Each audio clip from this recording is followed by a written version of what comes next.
Did a software update break the libfaad2.dll? I'm Sophie Chen, a Windows system specialist. Let's fix the library mismatch and get FAAD running again.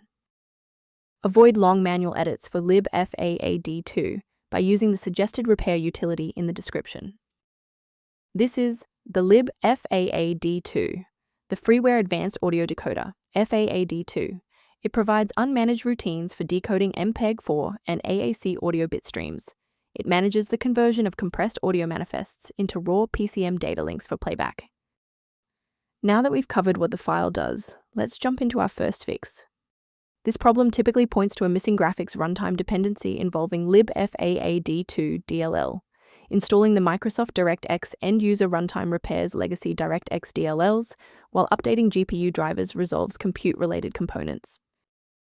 Should the file remain missing after a reinstall, we need to ensure that the operating system is forced to re-index its shared library paths.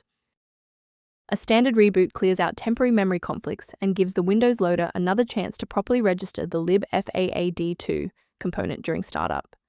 Before you restart, bookmark this video or hit the like button. It makes it much easier to find this tutorial in your history so you can pick up exactly where we left off. If the initial power cycle failed to restore functionality, we will now proceed to infrastructure-level support. You may pause the video now to ensure your environment is ready. If you are still seeing the error after a reboot, it indicates that the application's local file structure is damaged, so you should perform a clean reinstallation by deleting the program's hidden app data folders. This ensures that old configuration files are not blocking the new version of your DLL from being deployed by the official installer. Why are we doing this?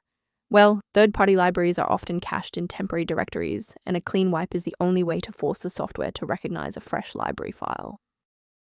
I'd like to provide a brief technical warning about the risks of using unofficial file repositories.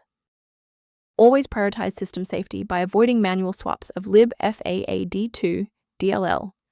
Downloading individual DLLs from third-party sites is a common way for hackers to inject spyware and ransomware directly into your operating system. For a comprehensive approach to system health, I recommend incorporating a verified maintenance protocol into your routine. Review guidance on library management and system stability by accessing the repair-related resource linked below for libfaad2.